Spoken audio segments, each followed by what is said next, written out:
بسم اللہ الرحمن الرحیم۔ السلام علیکم ورحمۃ اللہ وبرکاتہ۔ 9th کلاس، آج ہم آیت نمبر 4 کا ترجمہ اور تشریح پڑھیں گے۔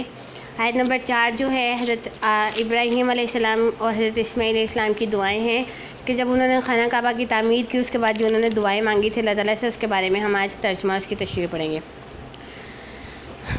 اور اس جب یرفع اٹھا رہے تھے ابراہیم القواعد بنیادیں من بیت اللہ کی، و اسماعیل اور اسماعیل، ربنا اے ہمارے رب، تقبل قبول فرما، منا ہماری طرف سے، انکا انتا بے شک تو ہے، السمیع سب کچھ سننے والا، العلیم جاننے والا۔ اور جب ابراہیم اور اسماعیل خانہ کعبہ کی دیواریں اٹھا رہے تھے اور کہہ رہے تھے اے ہمارے رب، ہماری طرف سے اس کو قبول فرما، بے شک تو خوب سننے والا اور جاننے والا ہے۔ ربنا اے ہمارے رب، وجعلنا اور بنا ہم دونوں کو، مسلمین فرما بردار، لکا اپنا، ومن ذریاتنا اور ہماری اولاد میں سے، امتاً ایک جماعت، مسلمتاً جو فرما بردار ہو، لکا تیری، اور ارینا دکھا ہمیں، مناسکنا اور بتا ہمیں یا سکھا ہمیں، مناسکنا طریقے اپنی عبادت کے، اور تب رجوع فرما، علینا ہم پر، انکا بے شک تو، انتا آپ، تواب بہت رجوع فرمانے والا، رحیم انتہائی مہربان ہے۔ اے ہمارے رب، ہم دونوں کو ہمیشہ فرما بردار بنا، اور ہماری اولاد میں سے بھی ایک جماعت پیدا فرما جو تیری فرما بردار ہو، اور ہمیں ہماری عبادت کے طریقے بتا، اور ہم پر اپنی رحمت کے ساتھ رجوع فرما، بے شک تو اپنے بندوں کی طرف بہت رجوع فرمانے والا اور انتہائی مہربان ہے۔ ربنا اے ہمارے رب، وبعث اور بھیج، فیہم ان میں، رسولاً ایک رسول، منہم انہی میں سے، یتلو تلاوت فرمائے، علیہم ان کے سامنے، آیاتکا تیری آیات، ویعلمہم اور تعلیم دے انہیں، الکتاب کتاب، والحکمت اور حکمت کی، اور یزکیہم انہیں پاک کر دے، انکا بے شک تو ہی، انتا تو، عزیز و غالب ہے، حکیم و حکمت والا ہے۔ اے ہمارے رب، اور ان میں ایک رسول بھیج، انہی میں سے جو ان کے سامنے تیری آیتیں تلاوت فرمائے، انہیں کتاب اور دانائی کی تعلیم دے اور انہیں پاک کر دے، بے شک تو ہی غالب حکمت والا ہے۔ اب یہاں پر جو ہے ان آیات میں تعمیر کعبہ کے وقت حضرت ابراہیم اور حضرت اسماعیل علیہ السلام کی دعاؤں کا تذکرہ ہے۔ ان میں سے جو ہے وہ سب سے پہلی جو ہے انہوں نے دعا کی تھی قبول خدمت کی دعا۔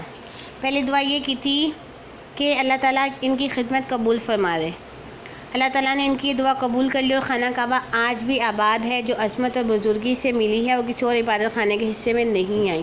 کروڑوں مسلمان اس کی طرف رخ کر کے نماز پڑھتے ہیں، لاکھوں افراد ہر سال فریضہ حج بجا لاتے ہیں، اور ہزاروں انسان ہر روز عمرہ ادا کرتے ہیں۔ دوسری دعا انہوں نے کی تھی فرما برداری کی دعا۔ دعا یہ کی تھی کہ ہمیں اپنے فرما بردار بنا۔ یہ دعا بھی قبول ہوئی۔ یہ دونوں اللہ تعالیٰ کے بہترین بندے قرار پائے، اور آسمانی کتابوں میں دونوں کی اطاعت اور فرما برداری کے واقعات بیان کر کے اللہ تعالیٰ نے اس بات کی تصدیق کر دی۔ حضرت ابراہیم علیہ السلام خلیل اللہ، یعنی کہ اللہ تعالیٰ کا دوست، حضرت اسماعیل علیہ السلام ذبیح اللہ، اللہ کی راہ میں ذبح یا قربان ہونے والے کے لقب سے نوازے گئے۔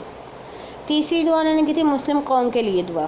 تیسری دعا یہ تھی کہ ہماری نسل میں ایک مسلم قوم پیدا کر۔ حضرت اسماعیل علیہ السلام کی نسل سے مسلم قوم اسی کے نام سے پیدا ہوئی، جو قیامت تک ہدایت اور رہنمائی کا ذریعہ بنی رہے گی، اور آج مسلم قوم دنیا میں پھیلی ہوئی ہے۔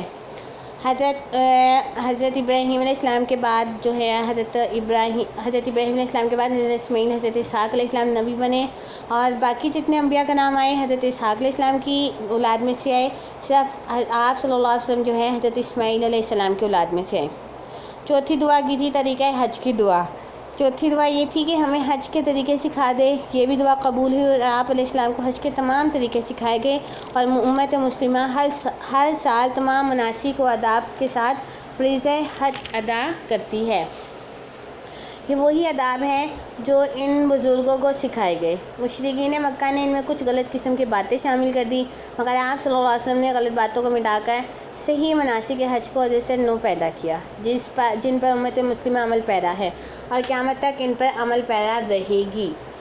پانچویں دعا آپ صلی اللہ علیہ وسلم کے لیے کی تھی انہوں نے، 5ویں دعا یہ کی تھی کہ ہماری اولاد میں ایک ایسا رسول مبعوث فرما جو تیری نازل کردہ کتاب کی آیتیں پڑھ کر سنائے، کتاب کی تشریح اور توضیح یعنی کہ وضاحت قول و عمل سے کر کے ان کے ذہن نشین کرا دے، یعنی انہیں کتاب کی تعلیم دے، وہ لوگوں کو حکمت اور دانائی کی باتیں سکھائیں اور وہ لوگوں کے نفوس کو پاک کرے، انہیں اخلاق حسنہ سے آراستہ کر دے۔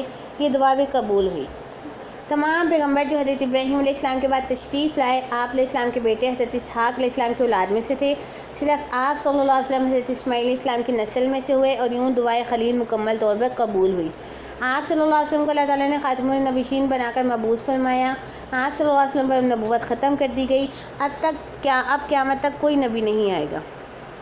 آگے 6ٹھی دعا مومنوں کے لیے رزق کی دعا کی تھی، اگرچہ یہاں ذکر نہیں ہے لیکن آگے چل کے حضرت ابراہیم علیہ السلام نے یہ دعا بھی مانگی تھی کہ مومنین اہل مکہ کو رزق عطا فرما۔ یہ دعا بھی قبول ہوئی۔ اہل مکہ کو رزق کی فراوانی سے نوازا کیا، اب تو تیل کی صورت میں وہ سرزمین سونا اگل رہی ہے۔